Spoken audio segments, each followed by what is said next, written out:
Je suis Jean-Baptiste Podesser, je suis chef de produit marketing auto à Darva. C'est un grand plaisir pour moi d'être ici ce matin pour vous présenter cette innovation, cette refonte complète de la plateforme Synapse Auto de Darva. Alors déjà, on va rappeler ce qu'est Synapse Auto avant de parler de Next. Synapse Auto, qu'est-ce que c'est? C'est ni plus ni moins que la plateforme que vous utilisez très certainement déjà au quotidien, qui est la plateforme historique de Darva, la plateforme de référence pour la gestion des sinistres automobiles. Donc vous le voyez derrière moi, les chiffres sont impressionnants.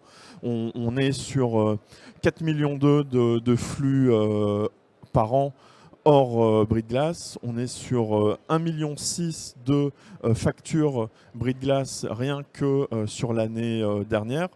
On parle bien entendu de 8700 clients carrossiers qui sont abonnés d'Arva, avec évidemment les réseaux associés.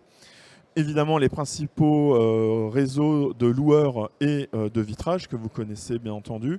650 experts et réseaux. Et toutes ces personnes sont fédérées autour d'Idigo, le référentiel de la gestion, le référentiel des prestataires de la gestion des sinistres automobiles. Enfin, bien entendu, au cœur de cet écosystème, les éditeurs qui implémentent nos standards et les 170 assureurs et courtiers qui nous font confiance. Synapse Auto, actuellement, c'est ça. C'est donc, je le disais, la plateforme historique de Darva, les processus métiers que vous connaissez, réparation, expertise, enlèvement du véhicule, etc. Avec des interfaces pour y accéder, bien entendu, extranet, API, et les modules que vous voyez autour ici, par exemple Flash pour la prise de photos guidée pour l'assuré, Session qui aide le gestionnaire sinistre, le gestionnaire épave dans la session l'achat-revente du véhicule, Omega pour la gestion des épisodes de grande ampleur, lorsqu'il y a une grêle par exemple, comment fait-on pour répartir la charge, pour lisser la charge entre l'expert initial et des experts de renfort, décision bien entendu pour piloter votre gestion, ce qu'on appelait le pilotage par la data, qui est du pilotage à froid. Et enfin, Lucia, le circuit évaluateur IA, qui permet tout simplement d'avoir des circuits sans expertise. Donc ça, c'est Synapse Auto. Maintenant qu'on a parlé de Synapse Auto, on va pouvoir donc se projeter dans le futur. Synapse Auto, je l'ai dit, c'est la plateforme de référence pour la gestion des sinistres automobiles. Elle a été fondée quelque part en même temps que Darva, en 88, avec des technologies de l'époque, des technologies EDI, d'échange de messages, d'échange de fichiers. Cette technologie-là, elle est robuste, certes, mais elle montre aujourd'hui un certain nombre de limites et on est contraint par les évolutions nécessaires du marché et les évolutions technologiques à aller plus loin et à engager une refonte complète de notre système d'information et de notre plateforme. Donc, en clair, on réécrit tout aujourd'hui et on remet complètement à plat les processus métiers avec nos clients. Alors justement, comment on a fait ça et comment on a lancé ces premiers travaux? Eh bien, on est allé à la rencontre de nos clients et on a fait des ateliers de travail. On s'est mis autour d'une table et on leur a demandé voilà, de quoi était fait leur quotidien. On repart d'une feuille blanche et on se dit voilà, qu'est-ce qui existe aujourd'hui, de quoi vous avez besoin, de quoi vous aurez besoin demain, de quoi vous n'avez plus besoin. Parce que ça aussi, c'est important. Quand on a plus de 35 ans d'historique, il y a des choses dont on n'a plus forcément besoin non plus. Et là, vous voyez derrière moi s'afficher un petit film avec ce qu'on a appelé des personas. Alors pourquoi ces personas sont autant mis en valeur sur notre stand aujourd'hui? C'est assez simple en fait, parce que c'est vraiment ça tient à la méthode qu'on a utilisée pour faire ces ateliers de travail avec nos clients. On a utilisé une méthode qui s'appelle le Customer Centric, ou le centré utilisateur. C'est-à-dire qu'on utilise ce qu'on appelle donc des personas, et on retrace leur parcours, on retrace leur journée quotidienne pour savoir comment ils travaillent et être au plus proche des besoins des utilisateurs. Ces personas, ils ont une identité, ils ont un visage, ils ont un nom, et on s'est rendu compte que les clients avec lesquels on travaillait, ce les été approprié assez facilement. Il parlait de Lise, il parlait de Hugo, le responsable des prestataires, par exemple. Enfin voilà, toutes ces personnes-là, en fait, nos clients se les ont assez facilement appropriées et on a trouvé ça tellement intéressant qu'on a voulu aller plus loin et les intégrer complètement dans notre communication. C'est donc pourquoi vous les voyez aujourd'hui dans ce film qui tourne derrière moi. Vous l'avez noté également, on a un persona qui est important, qui est l'assuré. C'est un enjeu fort pour nous demain de cette nouvelle plateforme auto de Darva. Et là, on termine avec le ensemble, parce que notre métier à Darva, c'est bien ça, hein, c'est de faire travailler des personnes qui n'ont pas la même profession ensemble autour d'une plateforme commune de gestion. S'affiche derrière moi un schéma qui vous récapitule en quelques visuels ce que sera demain la plateforme auto de Darva Synapse Auto Next. Alors vous allez reconnaître des choses, hein, normalement ça devrait vous parler. Les processus métiers que vous utilisez aujourd'hui existeront toujours demain. Bien entendu, on pourra toujours missionner un expert, on pourra toujours missionner un réparateur, on pourra toujours enlever un véhicule. Ça ne changera pas. De la même manière, on pourra y accéder en API, en extranet, c'est normal, il n'y a pas de problème là-dessus.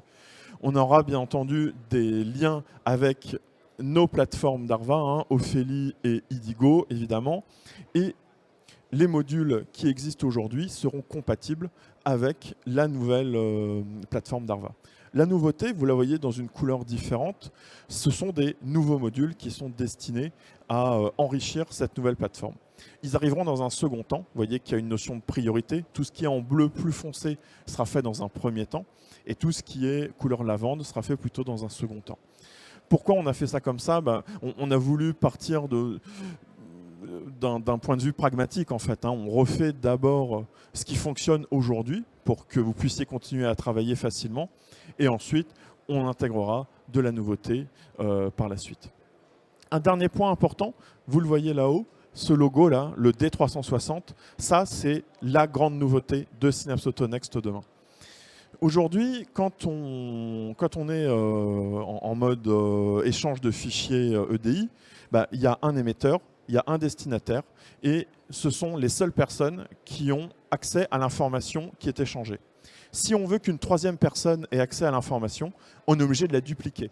On est obligé de faire un copier-coller, je ne sais pas quoi, du rapport d'expertise par exemple, qui est envoyé de l'expert vers l'assureur. Si on veut le dupliquer au réparateur, il faut faire une duplication, c'est lourd, et en plus c'est vraiment une duplication complète des données.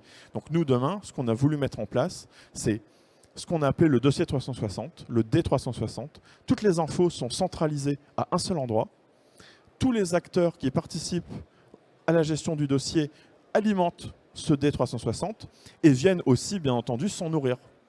Et comme ça, c'est beaucoup plus simple. Une fois que l'expert a déposé son rapport d'expertise, il est accessible pour évidemment l'assureur, mais aussi pour le réparateur, mais aussi, pourquoi pas, pour le recycleur s'il y a besoin d'enlever le véhicule. On est vraiment là dans une notion de travail en commun, de travail ensemble. On est vraiment dans cette logique-là demain avec la nouvelle plateforme Darva. On sait que cette nouvelle plateforme, ça ne va pas se faire en quelques semaines ou en quelques mois. Hein. On a 35 ans, plus de 35 ans d'historique. Donc il va y avoir une phase de transition qui va être un peu longue. Et pour pouvoir vous accompagner au mieux dans cette transition, on a prévu une cohabitation entre les deux plateformes. Autrement dit, un dossier existera à la fois dans Synapse Auto et à la fois dans Synapse Auto Next. Ça, c'est très important. C'est-à-dire que vous pourrez basculer à votre rythme. Vous pourrez très bien décider de commencer les travaux sur, par exemple, le missionnement de l'expert dans Next, mais rester avec des AS dans Synapse Auto, par exemple. Alors bien sûr, à terme, il faudra avoir tout basculé pour pouvoir bénéficier des nouveautés de Next, mais dans l'idée, vous pourrez séquencer dans la durée votre passage dans cette nouvelle plateforme de Darva. Enfin, un point qui est important, bien entendu, puisqu'il y a une synchronisation entre les deux dossiers, un dossier existe dans les deux plateformes, tout ce qui est nouveau, toutes les nouvelles données n'existeront que dans Next et ne seront pas rétrocompatibles avec la plateforme actuelle Synapse Auto, bien entendu. Je pense que je vous ai tout dit là-dessus. Non, un dernier point quand même, un point d'horizon que vous voyez, que ce temps est vraiment long, hein, et on l'a envisagé comme ça. 2025, c'est ce que je vous expliquais, hein. On est vraiment en phase de conception, des ateliers clients, les premières briques qu'on pose dès maintenant. 2026, le D360 disponible en consultation. C'est-à-dire qu'on est déjà en mesure d'aller récupérer, avec les nouvelles API, des infos directement dans la plateforme Darva. 2027, création des prestations, donc c'est-à-dire que les prestataires seront en mesure de travailler avec la plateforme Darva, de créer des prestations de réparation, des prestations d'expertise, etc. Ceux qui connaissent un peu Synapse IRD, hein, qui est notre plateforme habitation, retrouvent des termes, hein, qui sont communs évidemment entre les deux. Et enfin, 2028, c'est les interconnexions. Là encore, on est dans une logique de travail en commun, de travail ensemble. C'est vraiment notre mantra, hein. On souhaite vraiment accentuer encore plus ce travail collaboratif et ce travail en commun.